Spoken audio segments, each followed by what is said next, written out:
Yo guys, assalamualaikum warahmatullahi wabarakatuh. Minasan konnichiwa, o genki desu ka? Video saya kali ini sedikit berbeda dengan video-video saya sebelumnya. Karena di video saya kali ini saya bersilaturahmi dengan salah satu LPK yang ada di Indonesia, dan di situ ada tanya jawab antara siswa LPK tersebut dengan saya ya. Dan saya harap pertanyaan-pertanyaan tersebut bisa bermanfaat buat diri saya sendiri, juga buat siswa LPK tersebut, dan buat kita semua ya. Dan jangan lupa buat teman-teman yang belum subscribe, jangan lupa subscribe channel saya, dan jangan lupa tekan tombol like serta komen ya. Yang paling utama komen yang apa aja, misalnya ada yang pengen ditanyain, biar saya bisa menjawab di video saya selanjutnya ya. Oke, langsung saja kita simak. Ini dia videonya. Nah, gitu landscape aja, Cong. Oke, mungkin bisa disapa teman-teman. Halo, Konbanwa, Mas Sensei Acong. Konbanwa.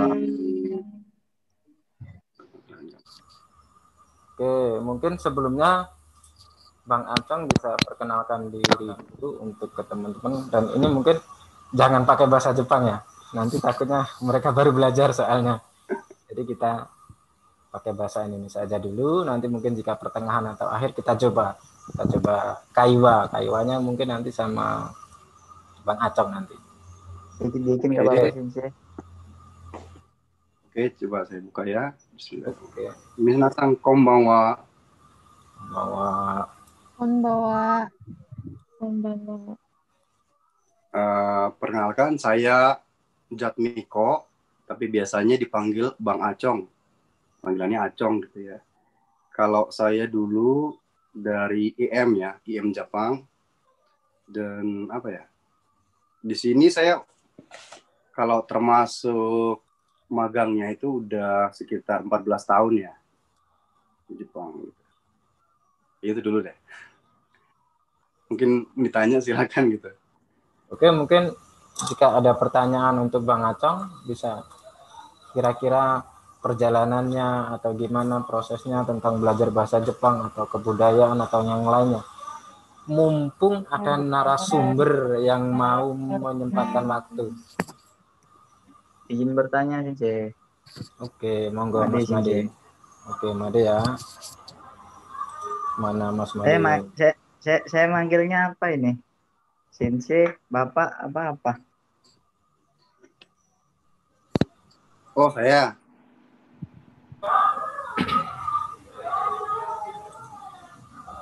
Panggil aja Mana ya? Bang Acong gitu aja nggak apa-apa. Panggil aja Bang Acong gitu. Bang Acong. Iya. Konbanwa, Bang Acong. Konbanwa. Salam kenal dari Iya. Palembang, Wong Kita Galo. Nama saya Made Ya? Junaidi. Ingin bertanya.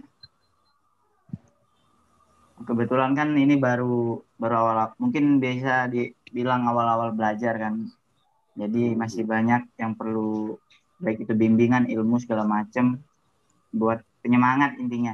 Buat kami lebih termotivasi lagi biar lebih giat belajarnya walaupun dalam keadaan apapun. Oh iya. Nah, izin bertanya, apa sih itu kayak yang memotivasi Mas Acong sehingga bisa mungkin sampai punya istri sampai di sana, kayak mana sih perjalanannya sampai bisa kayak gitu, mungkin itu Mas Acong. Nah, ini kau tahu saya punya istri gitu. Itu tadi sempat saya bahas. Ngobrol gitu ya. Yang ngobrol dulu punya istri, dapat orang Jepang gitu. Oke ya, kalau untuk motivasi ya pertama kan saya juga awalnya dari keluarga yang biasa aja gitu kan. Terus motivasi paling utama sih pengen merubah keadaan gitu kan. Tapi ini nggak apa-apa. Tapi gimana caranya gitu? Nggak bekerja di dalam negeri, tapi pengen keluar ke negeri gitu. Nah terus ada satu lembaga namanya IM waktu itu kan. IM adakan semacam tes, macam-macam. Saya dari Palu, Sulawesi Tengah. Nah, di tempat saya itu waktu angkatan saya yang ikut seleksi itu sekitar 2.000 orang. 2.000 orang. Dari situ saya mikir gitu ya, pasti banyak kan, bakal banyak yang bakal dipotong di apa istilahnya disaring gitu kan. Nah, terus apa namanya? Tapi saya berusaha gitu, saya nggak mau kalah gitu. Dalam segi fisiknya juga iya, terus juga belajarnya iya. Jadi yang saya gunakan itu pertama belajar pribadi ya. Jadi nggak ada yang bantu saya. Saya belajar sendiri, hiragana, katakana gitu kan. Nggak ada yang, ya kalau support sih dari orang tua ada gitu kan. Ayo gini belajar silakan, nggak dikasih, ya dikasih kesempatan aja belajar. Gitu. Ya udah. Nah terus apa ya? Ya pokoknya saya jalanin aja gitu. Terus yang paling utama sih itu jangan nyerah aja. Gitu. Oh saya nggak bisa, capek, istirahat. Tapi apa namanya kalau capek istirahat terus diulang lagi sedikit biar masuk gitu. Seperti itu. Oke, Mas Made, atau ada lagi tambahan? Mas Acong, Nah, tadi kan bilang kan masalah ini kan tadi apa? Yang masalah istri. Kalau itu sebaiknya jangan dulu kepikiran ya untuk para Jisusei ya, untuk para calon peserta magang gitu. Maksudnya niat dulu dalam hati, oh saya pengen bekerja, pengen cari rezeki di sana, pengen belajar sekalian di sana gitu kan. Jangan dulu lah kalau duitnya ya pastilah karena kita bekerja kan, pasti bakal dapat gitu kan. Tapi yang paling utama itu adalah pengalaman dulu. Pengalaman kerja, terus kesabaran, kan bakal namanya kerja di tempat orang, di negara orang, bakal diuji kesabaran. Kita ketemu satu apato dengan teman yang mungkin kita nggak cocok gitu, juga diuji kesabaran. Itu paling utama juga sabar dan ikhlas juga gitu. Percaya diri sama percaya teman juga sih. Gitu. Oke, seperti itu ya Mas Made ya. Mungkin ada yang perlu ditanyakan lagi?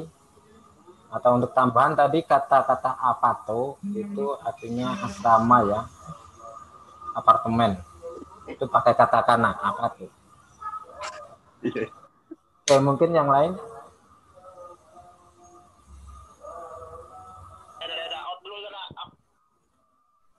Sensei. Ya, Mas Andre, monggo. Ya, izin Sensei. Konbawa. Konbanwa. Mas Abang Bacong. Iya. Ini boleh bertanya kan Sensei? Boleh. Ini sesinya sesi keramah tamahan kayak kalau orang pramuka itu. Jadi sebelumnya mau Sensei untuk nanya di Jepang kerjanya itu Perkenalkan dulu Mas sebagai Made. apa Sensei? Setelah itu yang ya bisa diperkenalkan dulu nama dan dari mana asalnya gitu. ya Sensei. Halo? Bisa diperkenalkan dulu nama dan asal dari mana ini, Bang Andre. Mohon maaf Sensei.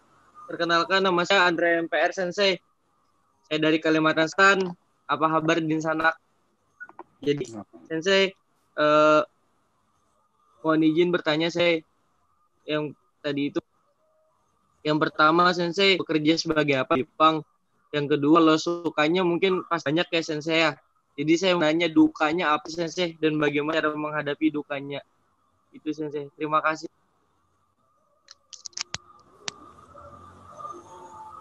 Yang ditanya saya gini. Iya. Itu pertanyaannya mungkin bisa dengar tadi Bang Acong. Iya, bisa jelas. Oh ya, oke siap. Oke ya, kalau untuk suka duka ya kebetulan saya juga di sini sudah sampai sekitar 14 tahun ya. Jelas banyaklah suka dukanya gitu kan. Dari mulai seasonnya gitu, musimnya juga ada suka dukanya di situ gitu. Terus ya dukanya juga ada ya. Pertama kita ambil apa dulu ya? Sukanya dulu ya pertama. Pertama sukanya di sini karena kebudayaannya. Kebudayaan Jepang itu saya suka. Kenapa? Karena teratur. Jadi kita itu tidak mengganggu orang lain dan orang lain tidak mengganggu kita. Yang pertama. Yang kedua, masalah antri Mau antri apa aja, mau masuk ke dalam kereta, ada antrian, cara antrinya. Mau naik ke lift juga, kita di sebelah kiri apa sebelah kanan juga itu ada. Di situ sukanya saya pertama, tentang kebudayaan pertama.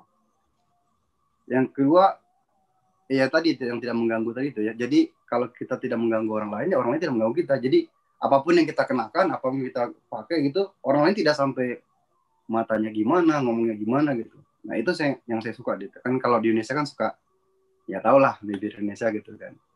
Nah terus sukanya juga yang kedua itu pekerjaan teratur. Jadi kita bangun jam berapa, kita ada semacam istirahat 10 menit, jam 10 misalnya kan. Terus jam 12, jadi kerjanya teratur gitu. Terus makan siangnya. Terus pertama yang itu juga kebersihan. Yang buat saya suka sini. Kebersihan di Jepang itu benar-benar rapi lah, bersih lah gitu. Jadi orang buang sampah itu nggak buang sampah. Dan itu bakal kita ke kita sendiri gitu. Misalnya kita kan biasa kalau di Indonesia makan permen buang sembarang. Ntar jadi kebiasaan kita sendiri, kalau kita makan permen pasti kita ngotongin dulu. Ntar kalau udah dapat tempat sampah pasti kita buang. Terus suka juga kalau akhir bulan atau mungkin kalau perusahaan lainnya awal bulan gitu ya, itu gajian gitu kan. Nah itu udah paling suka itu, paling demen itu udah. Iya dong. Terus apa ya, banyak sih sebenarnya sukanya. Terus apa ya, kita merasa aman aja, khusus buat cewek. Ini lagi nggak ada cewek apa ya, jadi kalau misalnya terutama buat cewek ya, cewek itu kan kalau di Indonesia kan keluar malam atau jalan jauh-jauh itu kan pasti was-was gitu ya. Cowok juga sama sih, was-was juga ada gitu. Tapi kalau di sini merasa aman. Kalau merasa bingung kita bisa ke kantor polisi nanyain. Banyak sih. Kalau dukanya itu tentang cuaca, terutama musim panas. Musim panas itu apa ya? Kita tuh belajar sabar di situ pertama, karena ya nggak siang nggak malam, benar-benar kerasa banget panasnya itu. Panas banget, padahal nggak ada matahari tetap aja panas. Padahal lagi mendung tetap aja panas. Kalau yang lagi kerja di luar tuh benar-benar apa ya? Diperas banget tenaganya. Sampai buat makan itu nggak selera makan. Nah, Banyakan kalau musim minum dingin ya, juga Bang. sama. Ya? Banyakan minum ya kalau musim panas ya, jadi nggak bisa Iya, makan. banyakan minum tapi malas makan gitu. Iya. Sampai kan kalau di Indonesia kan 2 liter kan. Iya. Tapi kalau musim panas di Jepang bisa sampai 4 liter. Iya benar. Sampai 4 liter kita minum aja itu. Jadi malas makan itu. Tapi lumayan bisa bikin turun badan aja, tapi jangan sampai turun stamina gitu. Apalagi dalam keadaan kayak gini gitu kan. Terus musim dingin. Musim dingin juga tuh termasuk ada suka dukanya juga ya. Ya taruhlah kalau kita kerja di lapangan ya, kerjaan di luar, kalau yang ibarat bahasa Jepangnya tuh gemba. Kita ditempatkan di ya pekerjaan apa tidak menentu gitu kan. Di satu posisi, satu lokasi gitu. Jadi ada yang harus langsung kena dengan cuaca gitu. Kalau musim dingin itu tangan benar-benar kram ya, benar-benar sakit banget. Kuping ini berasa kayak udah kayak peye aja tuh, udah kayak mau pecah gitu. Sakitnya gitu.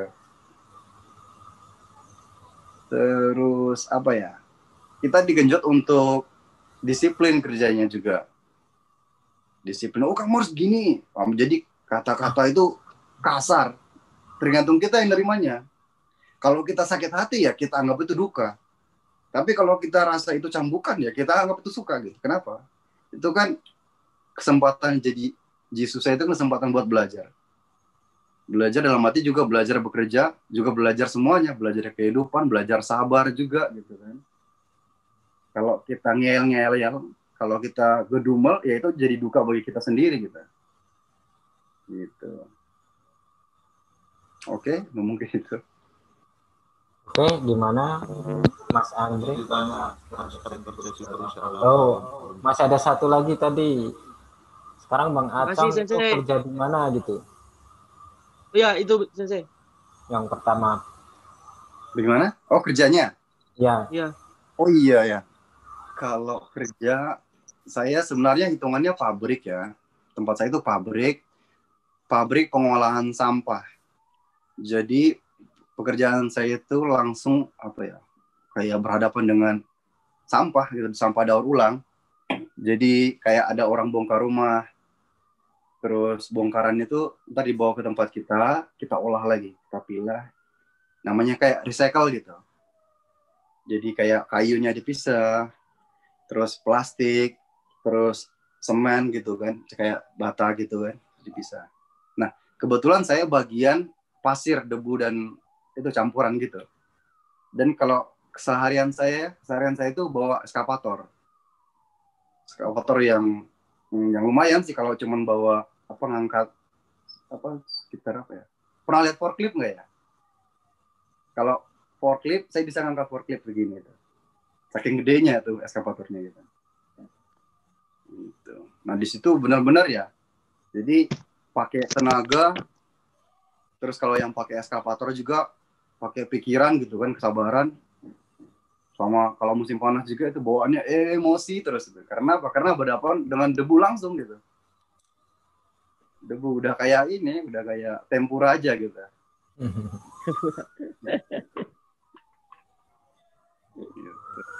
Oke, gimana Mas Andre? Ada yang perlu ditanyakan lagi?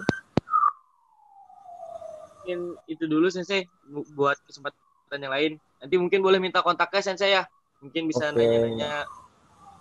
Oke. Buat ketemuan tahun depan kalau saya sudah di Jepang. Wes, mantap. Oke, ada yang lain? Yang cewek-cewek mana nih? Cewek mana ini? Saya Sensei mau nanya Dewi. Oke. Dewi, oke Mbak Dewi. Perkenalkan dan Iya. dari mana ya? Ya, halo Bang Acong, saya Dewi dari Sulawesi, dari Buton. Oh. Iya. Apa mau nanya dulu waktu masih jadi calon peserta magang, belajarnya hanya dari lembaga itu atau nyari-nyari juga dari yang lain? Maksudnya nyari-nyari juga kayak buku atau hanya belajarnya hanya fokus saja di lembaga? Oke ya. Jadi gini, waktu itu kan sebelum ada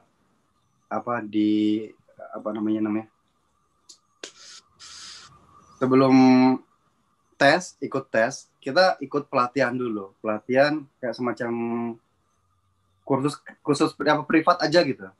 Privat berapa hari, berapa minggu gitu. Terus kita dikasih semacam modul hiragana, katakana, sama beberapa kosakata gitu ya. Tapi itu kita disuruh belajar di rumah. Nah, sama saya buka sendiri gitu. Terus hiragana, katakananya saya suka gunting-gunting. Terus apal satu-satu gitu sambil ada aktivitas sendiri gitu. Baca lagi. Ya, baca sendiri, kerjaan sendiri di rumah gitu. Tapi kalau untuk kayak nyari-nyari di mana tuh enggak sih.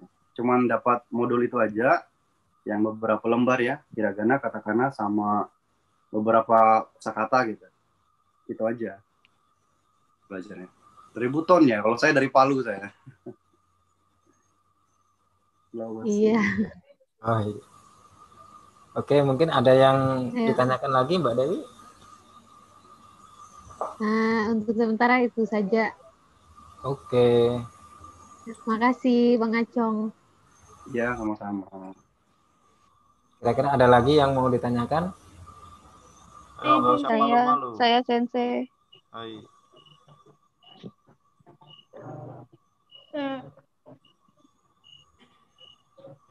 Oke, Mbak Kamalia ya. Mbak siapa tadi? Iya. Iya, oke. Bentar ya.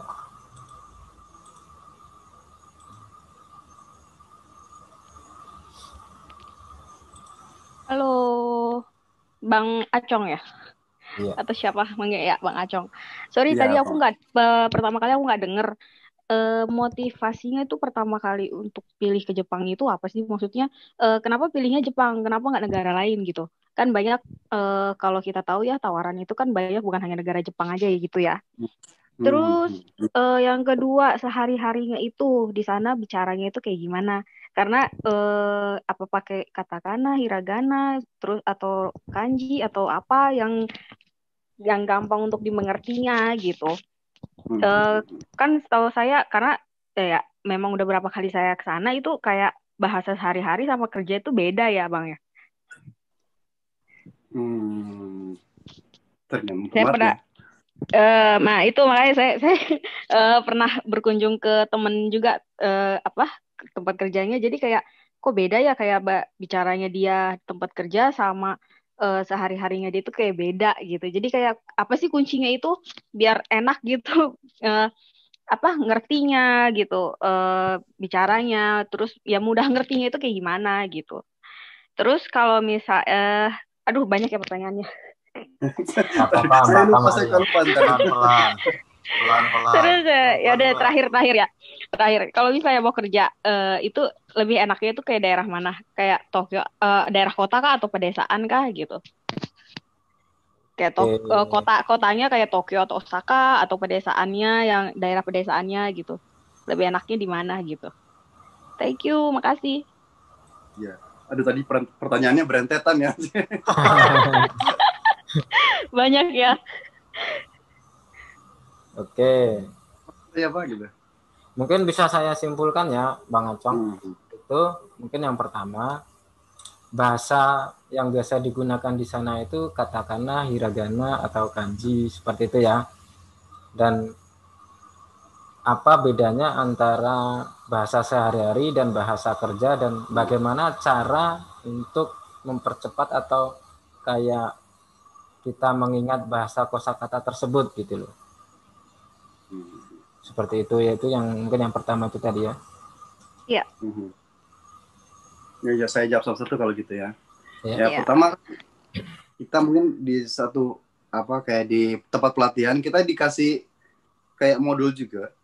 Itu sebenarnya sama aja kayak kita bahasa Indonesia, itu bahasa Indonesia yang baik benar-benar. Walaupun mungkin sampai di lapangan, sampai di pabrik atau sampai di tempat kerja gitu, bahasa yang digunakan agak beda. Bukan itu cuman agak. Cuman karena pola bahasa aja kayak kita di Indonesia kan biasa dengar dengan logat Jakarta, lu gue gitu. Tapi sebenarnya itu cuman pola kalimat aja. Walaupun intinya sama. Gitu. Terus di beberapa tempat ada dialek yang sedikit beda.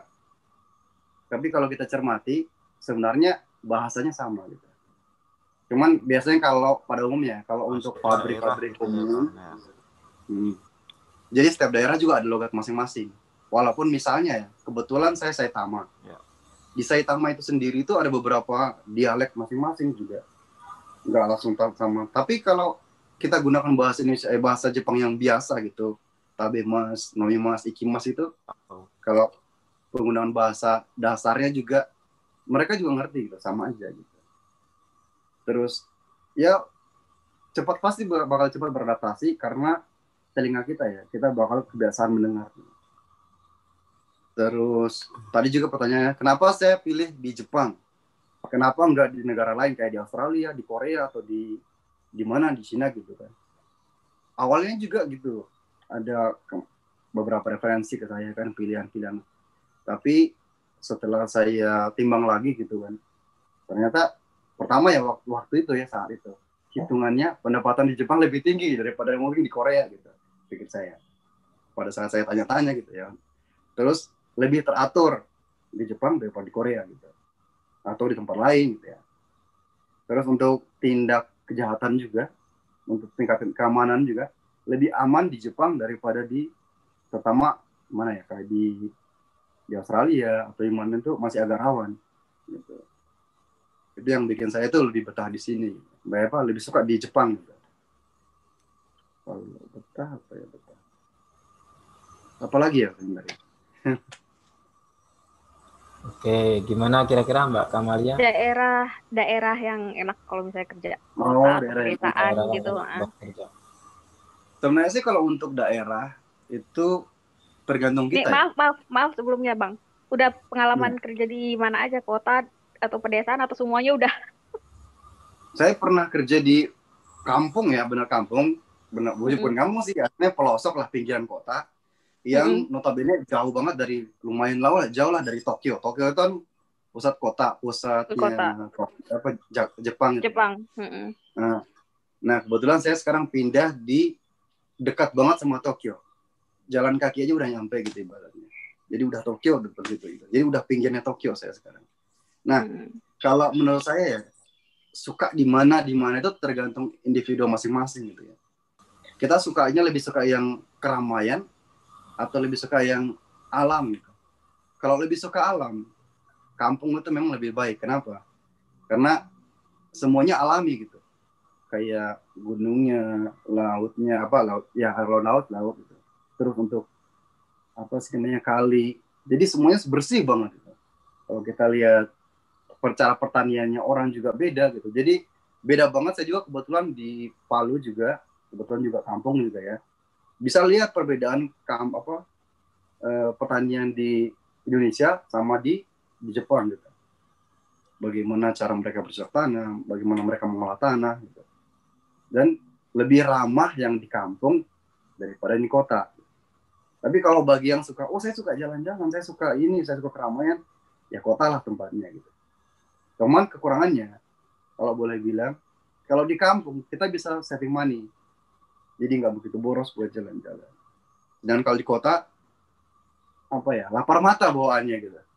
Apa aja lihat. Dan kebetulan tempat saya dekat dengan mall terbesar di Jepang, namanya Koshigaya Laketown. Itu kalau lagi diskon, aduh matanya jadi hijau lah maksud. Gitu.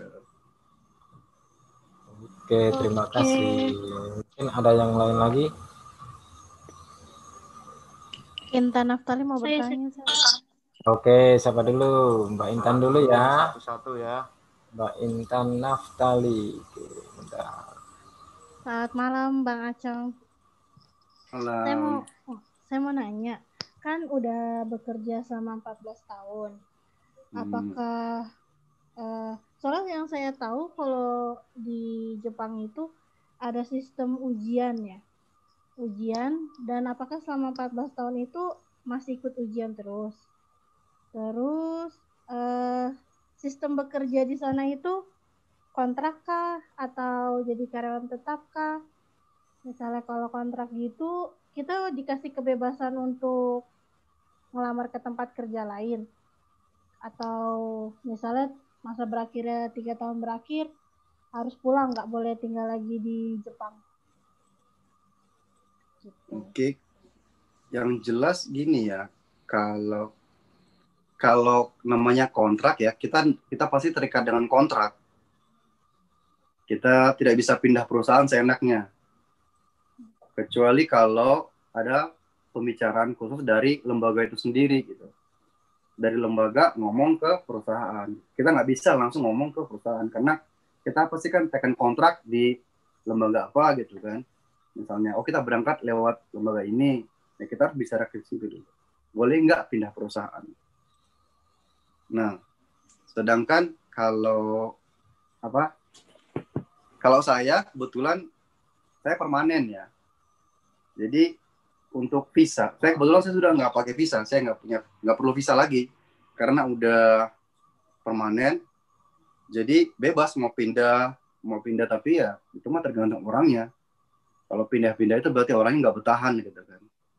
Saya nggak betah sini pindah, nggak betah sini nggak pindah gitu. Tapi kalau udah nyaman aja di situ ya tetap di situ aja gitu. Gitu. Cara dapetin permanen gimana, Bang? Ini dia. Merit sama orang sana, Mbak ya. Aduh.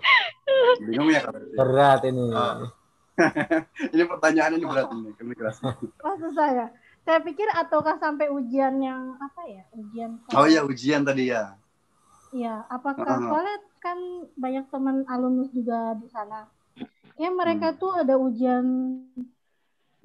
buat keperawat gitu ya.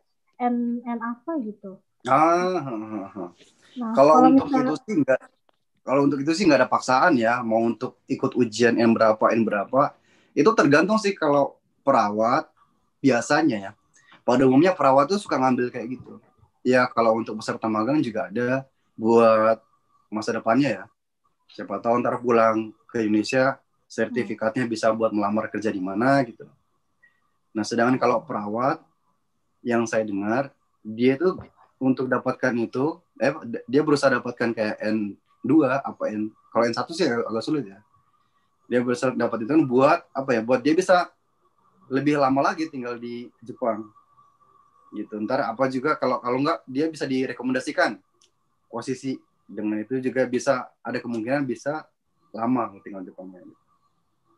Nah kalau jadi kalau nggak lulus bukan berarti lulus N2 ya, berarti langsung dapat permanen. Kirain kayak gitu. Oh enggak, itu mah lain cerita lagi itu. Oh enggak. Kalau masalah visa kan, kalau masalah visa kan kita harus ngobrol dengan imigrasi, kantor imigrasi. Sedangkan kalau kontrak ya kita nggak bisa dong. Kita udah tekan kontrak sama satu tempat ini ya kita harus ikuti peraturan itu. Gitu. Kecuali udah ada pembicaraan lagi gitu. Dan yang saya tahu sih ada sih yang kalau kayak visa engineering gitu kan. Itu bisa, kalau mungkin lebih jelasnya ntar bisa tanyain sama senseinya gitu. Bagaimana untuk visa engineering gitu. Gitu. Oke, begitu ya Mbak Intan ya. Terima kasih. Oke, mungkin ada yang lain lagi tadi Mbak Sri Rezeki. Mana nih nggak nongol lagi? Hai Sensei. Oke. Konbanwa. Konbanwa. Chong-san. Dozo. Watashi no namae wa Sri Rezeki Amalia to moshimasu. Palangkaraya, Central Borneo karakimashita. Kalimantan Tengah. Mau nanya,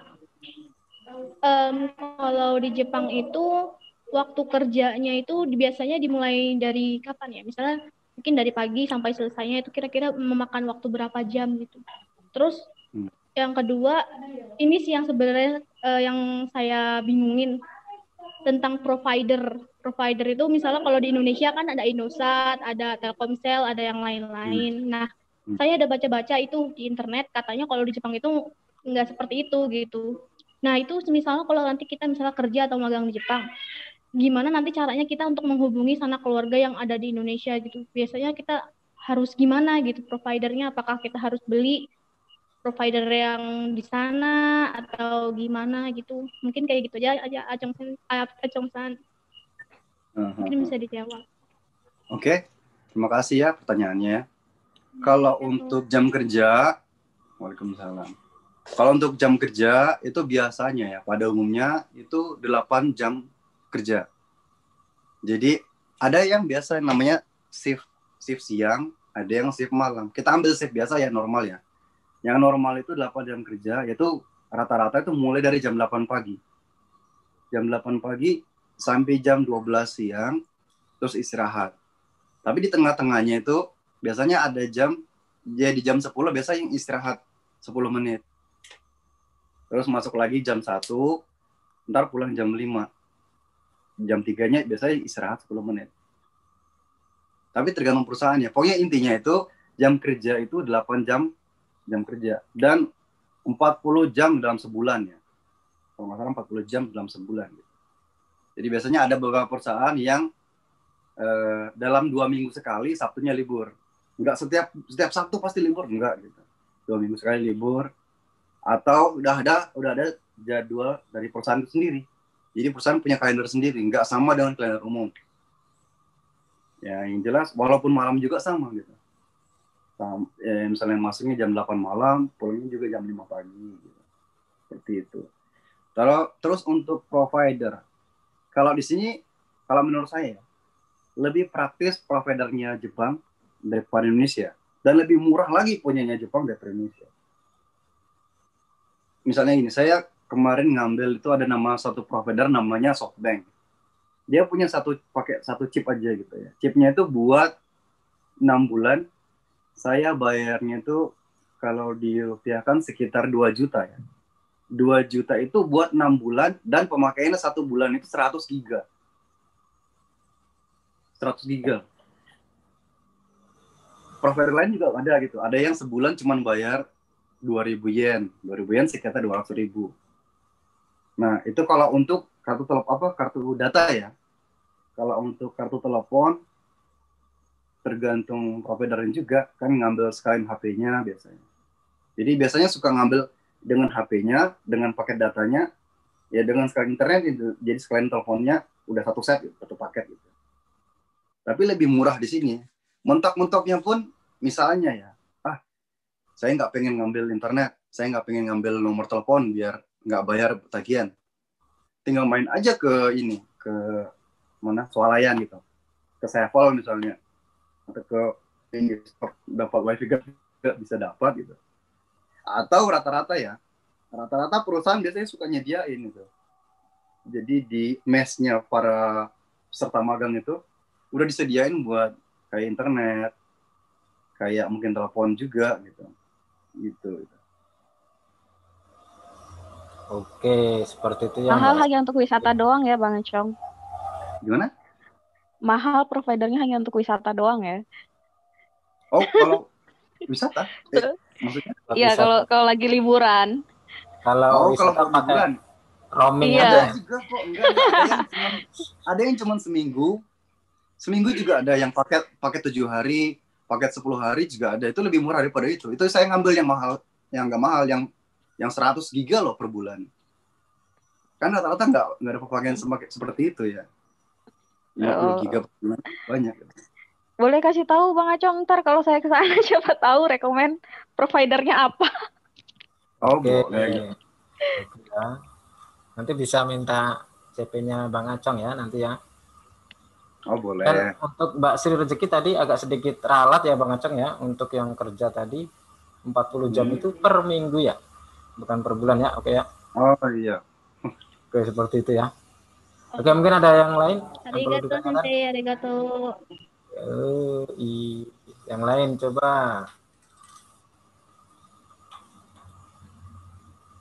Ayo coba yang lain. Mbak Fildasari Amun. Ya, Sensei. Mungkin ada pertanyaan untuk Bang Acong kita ini.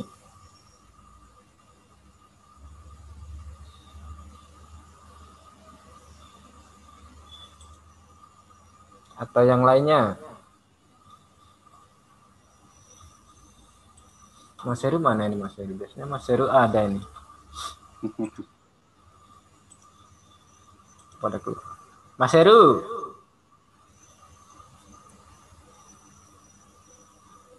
Ya. Ayo coba ditanyakan mungkin ke Bang Acong atas sesuatu apa yang pengen Mas Heru tahu ya. Mungkin bisa dibandingkan dengan ke Koreanya atau gimana gitu, boleh. Masih Jepang lebih oke masih. Oke. Saya Heru Mas, dari Mas Acong. Saya Heru dari Batang, Jawa Tengah. Batang. Ya. Ya, Wong Batang. Itu Mas Acong di sana statusnya masih warga negara RI atau sudah warga Jepang ya, Mas? Kalau untuk warga negara saya tetap memilih Indonesia ya. Oh, masih karena kemarin gini kan ada pengurusan visa kan. Pertama saya pakai visa magang gitu kan, berangkat, terus saya menikah sama orang Jepang, terus balik lagi itu dapat visa setahun dulu. Terus dapat visa 3 tahun. Kemudian habis 3 tahun itu biasanya dicek dulu keadaannya dia. Apakah dia berbuat baik, beratnya bekerja seperti biasa gitu, kayak bayar pajak. Oh ya, itu tadi belum saya sempat sampaikan ya. Jadi kalau kita bekerja normal ya, kerja di suatu perusahaan gitu, gaji kita bakal dipotong buat pajak, terus buat tunjangan hari tua, itu biasa disebut dengan nenking ya. Terus pajak itu ada beberapa pajak juga sih, tapi itu pajak juga kan kembali ke kita. Terus asuransi. Nah, dengan kita bayar seperti itu tertib, itu akan kembali ke kita juga. Terus kita akan dicap jadi orang, istilahnya warga negara yang baik gitu kan. Jadi apa ya? Untuk dipermudah lah kalau misalnya kita mau melakukan pengurusan. Nah, terus kemarin waktu saya mengajukan untuk eligible untuk permanen, saya sempat ditanyain juga, mau berubah warga negara nggak? Saya nggak mau berubah warga negara. Karena kalau saya berubah warga negara, berarti saya di Jepang oke lah. Misalnya saya jadi setara dengan warga negara Jepang. Tapi kalau saya pulang ke Indonesia, saya jadi warga negara asing. Itu lebih ribet urusannya orang dari warga negara Indonesia berubah jadi warga negara asing terus masuk Indonesia. Itu urusannya lebih ribet daripada tetap warga negara Indonesia. Nah, sedangkan kalau sudah di Indonesia, di Jepang ini semuanya setara. Nggak ada namanya, kamu orang asing, kamu segini. Kamu orang Jepang segini buat misalnya tiket masuk atau kemana. Kalau di sini semua setara gitu. Beda dengan Indonesia ya. Indonesia kan kalau lihat warga negara asing mahalain gitu ya. Seperti itu gitu. Kalau untuk warga negara tetap saya pilih Indonesia gitu. Jadi di sini juga kan ada KBRI. Itu juga kalau lagi ada pemilu atau pokoknya ada sesuatu di Indonesia, kita pasti dikabari. Kita juga bisa cek sendiri, entah itu mungkin di Facebook, di IG atau di mana, Twitter gitu kan. Semua ada pemberitahuannya, asal kita ikut join aja gitu. Dan kita bisa ikut nimbrung di situ gitu. Kita bisa main ke KBRI gitu.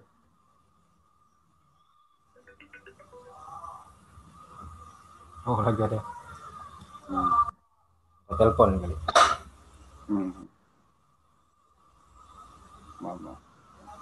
Oke, mungkin bisa dilanjut. Gimana Mas Heru kira-kira? Kalau ini Mas, kalau mau ngajak keluarga kan anak kan sudah 2. Kalau tinggal di Jepang itu status fisiknya apa bisa diajukan dari pekerjaan bisa jadi tinggal di sana, Kang Acong? Bentar dulu ya.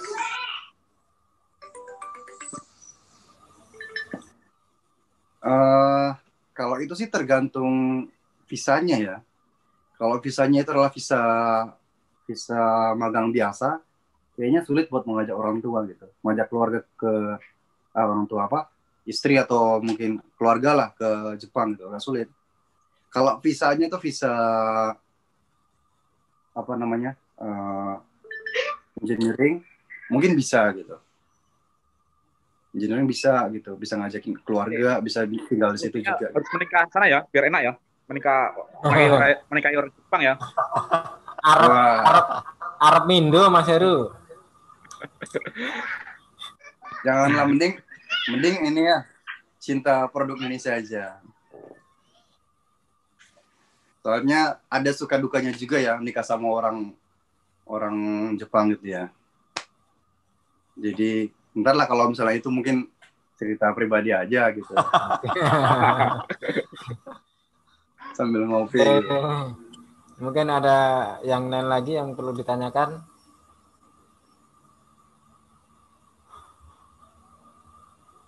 Gimana teman-teman? Mumpung masih sekitar 10 menitan lagi. Oke, mungkin jika nggak ada ya, berarti saya aja yang menanya untuk Bang Acong. Kami atau anak-anak ini kan sedang belajar bahasa Jepang. Apa aja sih motivasi atau trik atau tips supaya, karena kita belajarnya bahasa Jepang, biar kita tuh lebih semangat, karena belajar bahasa Jepang yang pada dasarnya itu bukan bahasa kita, bahasa orang lain, dan mungkin bisa dibilang kalau orang lain itu bisa menyebutnya itu mungkin sulit gitu ya.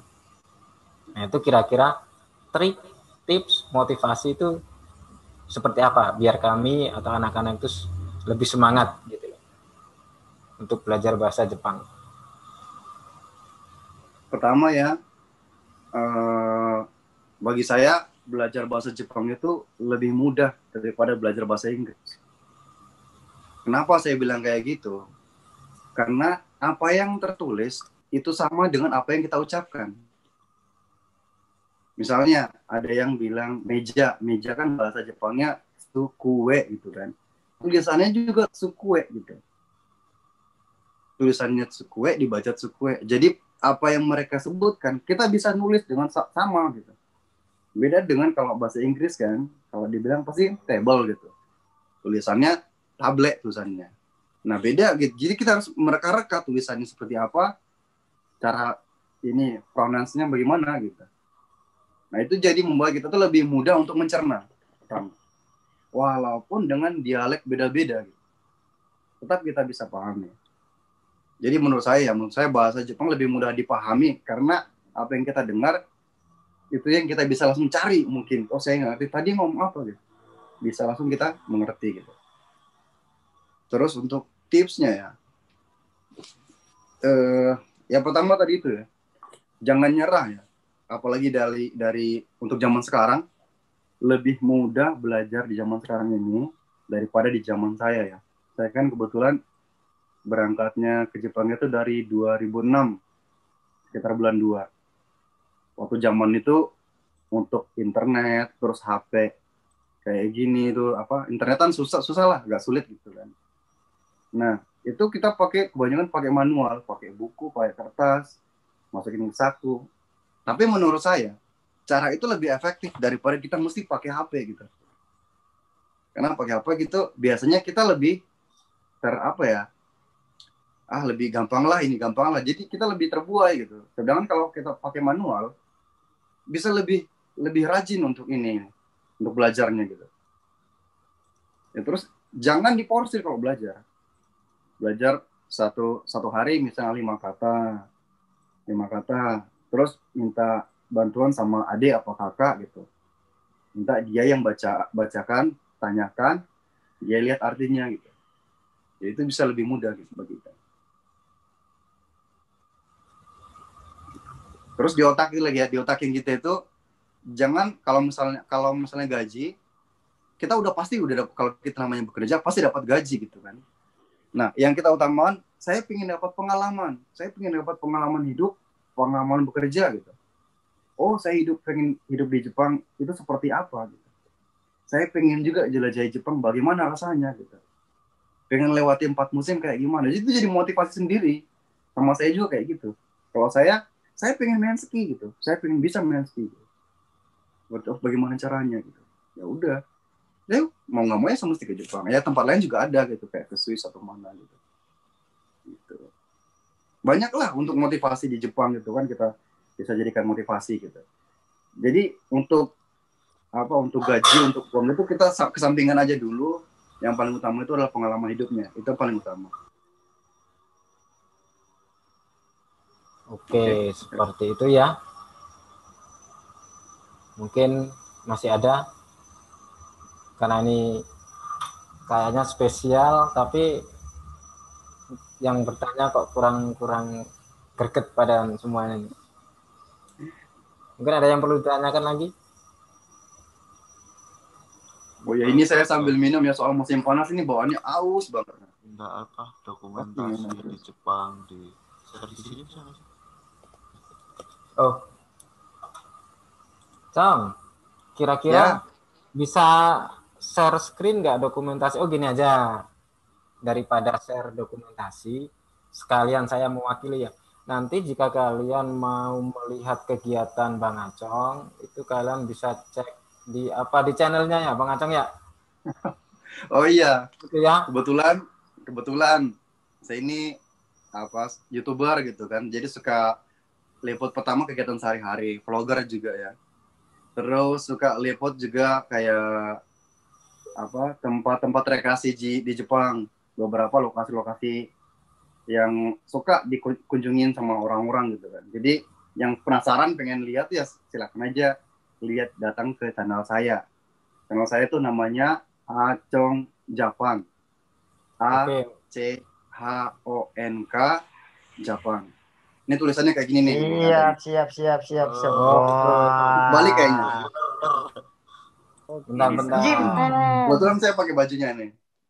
Oke, bentar. Saya spotlight dulu biar kelihatan. Oke, yuk. Acong Japan gitu ya. Jangan lupa subscribe, like, share, dan komen. Gitu ya. Yang paling utama kalau boleh ya, saya harapkan di komen. Jadi biar, oh bang, saya pengen ditunjukin lokasi ini. Iya, Saya pengen bikin atau lokasi ini. request. Misalnya kalau ada kesempatan, saya bakal ke situ deh. Saya jalan, saya vlog situ kan.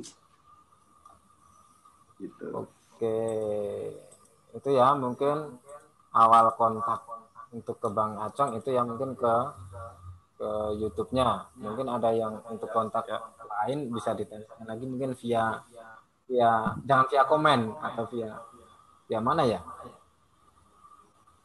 PA Kalau boleh untuk Sensei. pertanyaan biasa, komen juga nggak apa-apa sih. Oh ya, di komen aja ya. Tapi kalau misalnya ini nanti silakan masuk ke mail juga nggak apa-apa. Ke email. Ke email aja gitu ya. Terus ini, kadang-kadang ada satu juga pertanyaan orang yang kelupa. Bang, saya kan di Indonesia, orang Indonesia itu. Saya pengen makan makanan Indonesia. Kan pasti kalau makanan Jepang pastilah kita bakal dapat. Di sana apa jual nggak gitu? Makanan Indonesia jual, di sini banyak. Di sini banyak orang-orang Jepang yang mungkin sudah lama ya kayak saya. Mereka buka warung online. Jadi kita bisa beli online, pesan langsung dikirimin. Dan itu lebih fresh ya. Karena apa? Mereka tuh kayak kita pesan, kayak saya pengen barangnya beku, dikirim beku gitu. Sehari nyampe gitu. Pengiriman di Jepang ini bisa diatur waktunya sesuai dengan kemauan kita gitu. Misalnya, saya kerja pulang jam 6 sore. Saya pengennya tuh barangnya datang antara jam 7 sampai jam 9. Gitu. Itu bisa diatur gitu. Terus kalau mau pengen jalan-jalan langsung juga ada kayak pasar yang jual apa ya, bahan makanan Asia gitu. Ada namanya Ueno gitu. Masih banyak lagi tempat lain gitu. Oke, saya rasa cukup dari saya gitu. Oke ya, mungkin berhubung sudah jam 8, gini, kata-kata terakhir nih Bang Acong. Kata-kata terakhir atau kata-kata mutiara atau semangat buat anak-anak sini ya, biar rajin belajar atau lebih semangat dalam mendalami bahasa Jepang. Tapi menggunakan bahasa Jepang. Wah, Oke.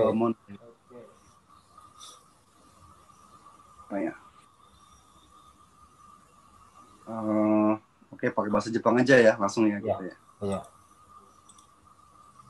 Minasan, benkyou ganbatte, akiramenai de, karada mo kyotsukete. Ya, apa ya? Bentar coba. Ini tiba-tiba blank ini.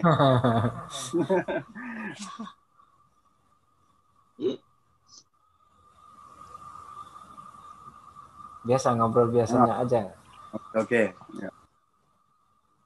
Minasan, shigoto benkyou ganbatte, karada mo daiji ni shite, yarimashou. Jadi artinya kita semua mari belajar dan tetap menjaga kesehatan. Seperti itu ya. Oke, gitu ya. Kalau saya tuh jangan lupa sarapan gitu. Oke. Ini sudah jam 8. Terima kasih Bang Acong karena waktunya dan informasi lagi ya. Di sana sudah jam 10 malam. Terima kasih sudah menyempatkan waktu untuk kami untuk memberikan berbagi pengalaman, informasi atau yang lainnya ya. Dan untuk kalian semua, untuk yang tugas sudah saya share di link ya. Dan itu kalian hafalkan. Kalau bisa malam ini kalian kerjakan dan kumpulkan. Karena biar besok bisa dikoreksi dan dievaluasi juga ya. Oke, mungkin itu Pak Surya bisa ada tambahan? Dari saya tadi mungkin cukup ya. Oke, berarti untuk Bang Acong, arigatou gozaimashita. Terima kasih sudah menyempatkan waktu. Arigatou Bang Acong. Terima kasih. Mungkin kalau ada kesempatan lagi, suatu waktu mungkin bisa kita bareng-bareng lagi. Tapi kalian semua harus sudah bisa berbahasa Jepang. Ya. Besok ngomongnya udah pakai bahasa Jepang. Oke ya. Oke, siap. Mas Heru siap? Ampun Sensei. Iya, Sensei. Oke. Siap, Sensei. Oke, Bang Acong Ya jika mau Allah, siap, istirahat, Sensei. besok mau kerja lagi, Oyasuminasa ya. Oke, saya mau lanjut bikin konten ya. Oh ya, itu nanti Bang Acong mau bikin konten ya. Atau ada Bang yang Acong terakhir Bang Acong. Oh iya ya. Gimana Mbak Dewi? IG ada nggak Bang Acong? IG. IG. Oh iya ada. IG saya ada. Instagramnya ada. IG-nya namanya IG-nya Acong. namanya apa? Acong, ACHONK. Sama kayak ACHONK. Acong underscore garis bawah kodok 25. Iya, makasih Bang Acong. Oke ya, dicatat ya kalau mau mungkin menanyakan sesuatu, kontak atau apa yang lainnya ya. Oke. Terima kasih untuk Bang Acong, mungkin kita sambung lagi lain waktu dan selamat beristirahat dan selamat berkonten ria. Oke, terima kasih. Assalamualaikum warahmatullahi wabarakatuh. Waalaikumsalam warahmatullahi wabarakatuh. Oke ya. Mungkin untuk yang lain ini sedikit intermezzo lah, sedikit informasi tambahan buat kita juga. Tapi yang pasti jangan terlalu jauh untuk melihat, karena kita lagi belajar kata kerja ya. Pasti itu mungkin untuk Bang Acong kita hadirkan di sini untuk memotivasi aja kita. Ya mungkin kemarin-kemarin bosen terus belajar gini terus, ada penyegaran gitu ya, biar nggak di refresh terus. Iya Sensei. Oke gitu ya. Dan saya berdua, saya dan Surya Sensei, terima kasih dan mohon maaf juga mungkin jika ada salah kata atau yang lainnya, dan kami undur diri dulu ya. Dan kita ketemu besok untuk kata sifat. Untuk kata sifat. Untuk tugas sudah saya share juga ya. Oke. Segitu saja. Dan akhir kata, wassalamualaikum warahmatullahi wabarakatuh. Selamat malam, selamat istirahat, dan jak mata.